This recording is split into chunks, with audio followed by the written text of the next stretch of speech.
Bueno, pues el día de hoy vamos a hablar sobre el nervio óptico edematizado.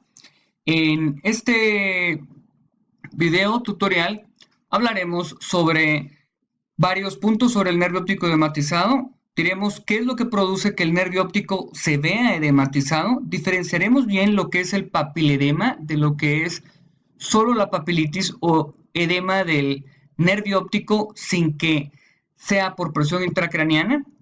Y por último, también hablaremos de lo que es el pseudopapiledema y cómo diferenciarlo del papiledema de verdad. Mencionaremos y pondremos algunos ejemplos muy característicos del nervio óptico edematizado, tanto de papiledema como solo del nervio óptico edematizado de forma aislada y cuál es la importancia. Bueno, pues comenzaremos hablando sobre las definiciones. El edema del disco óptico, bueno, pues este es cuando vemos que el disco óptico tiene los bordes borrados. Esto es algo sencillo y fácil de entender, pero hay que diferenciar cuando es edema de un solo disco óptico de lo que es el papiledema. Vamos a llamar papiledema cuando son los dos nervios ópticos los que se ven edematizados. Y eso tiene un gran significado clínico. Cuando los dos nervios ópticos están edematizados, es decir, lo que vamos a llamar papiledema, lo más probable es que sea a raíz de un aumento de la presión intracraniana o un aumento de la presión sistémica. Entonces, en cuanto que cuando es solamente un edema del disco óptico o de un solo disco óptico, debe ser un efecto inflamatorio local la mayoría de las veces.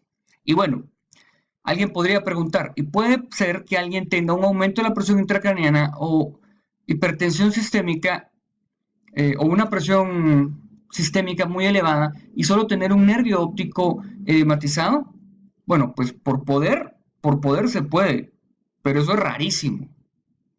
De todos modos, nos vamos a quedar con el concepto que papiledema, los dos nervios ópticos van a estar edematizados. Es no sinónimo, pero tenemos que sospechar fuertemente que sea hipertensión intracraniana, hipertensión sistémica, y siendo hipertensión intracraniana, pues bueno, pues hay algún efecto de masa. Ahora, aquí vemos la etiología del edema del nervio óptico. Vean esto. Hay varias condiciones que nos producen edema del nervio óptico. Las voy a mencionar de forma rápida. Entre las enfermedades propias del ojo, la uveitis, la hipotonía y la oclusión de la vena. Algunas enfermedades metabólicas, como la enfermedad tiroidea, la diabetes y la retinopatía proliferativa. Algunas enfermedades infiltrativas, como la papiloflebitis o el linfoma.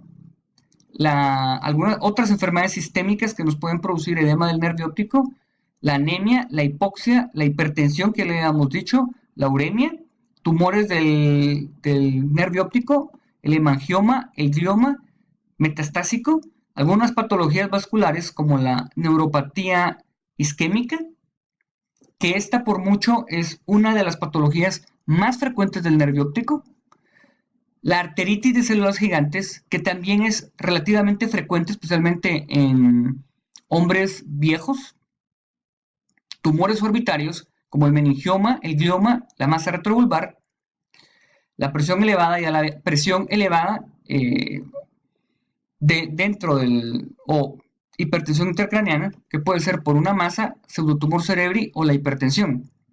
Es decir, si bien es cierto, la mayoría de veces que tengamos un nervio óptico edematizado, solo uno debe ser algo inflamatorio, y la mayoría de veces que veamos dos nervios ópticos inflamados, lo llamaremos papiledema, y debemos de descartar primero hipertensión intracraniana por cualquier motivo. Hay más cosas que lo pueden producir, que debemos investigar, y en base a todas estas cosas que pueden ser, vamos a orientar las medidas diagnósticas que vamos a hacer.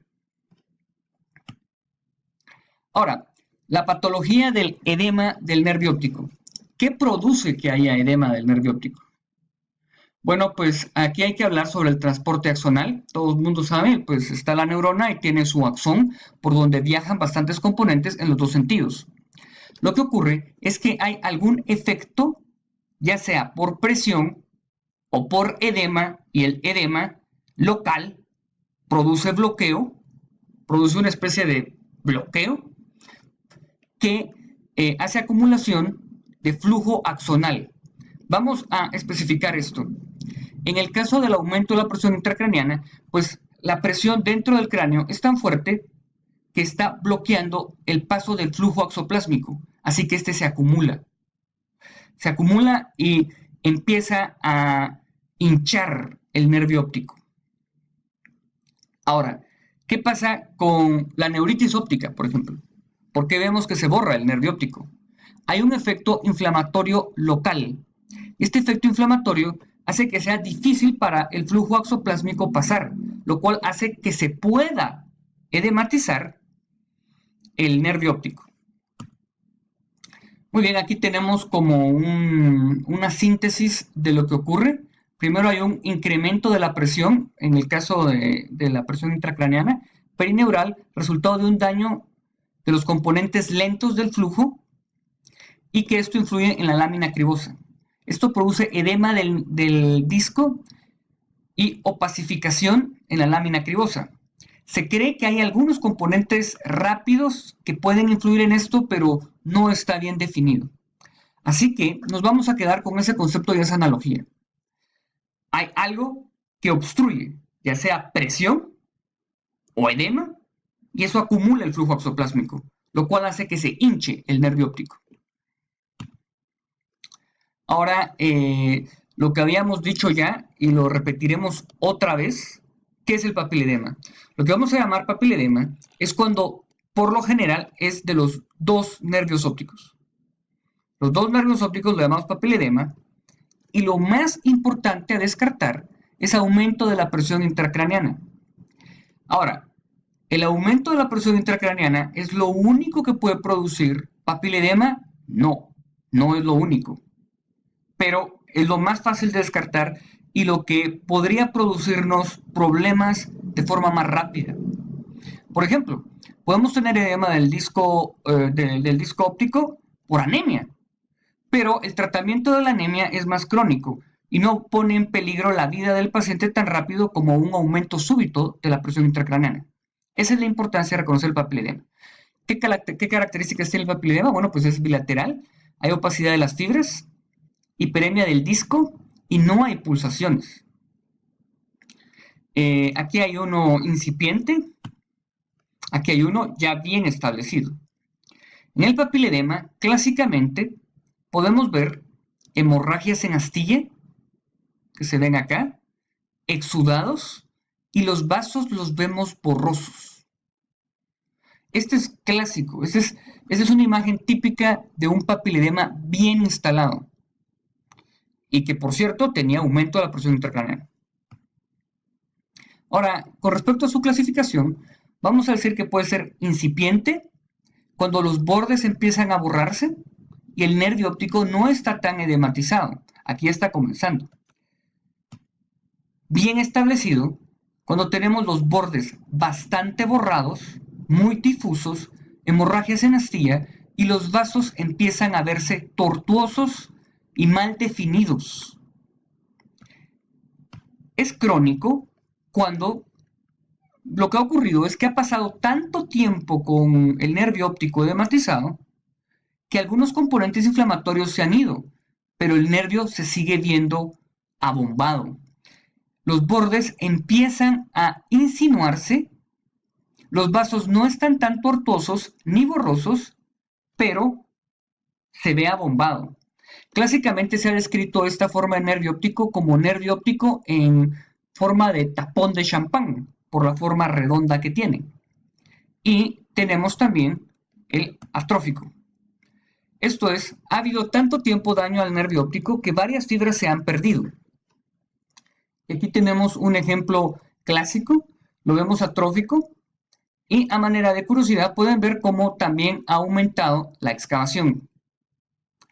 Esto lo vamos a estar repitiendo siempre que hablemos de neurooftalmología. El glaucoma no es la única patología que puede hacer un aumento de la excavación. Acá tenemos el este síndrome, el síndrome de Foster-Kennedy, que es muy característico y todo el mundo tiene que saberlo si estamos hablando sobre nervios ópticos edematizados y nervios ópticos atróficos. En el síndrome de Foster-Kennedy tenemos un nervio óptico que está atrófico y un nervio óptico que está edematizado. Esto se explica porque fue descrito en tumores del bulbo olfatorio, que presionan más un lado que el otro.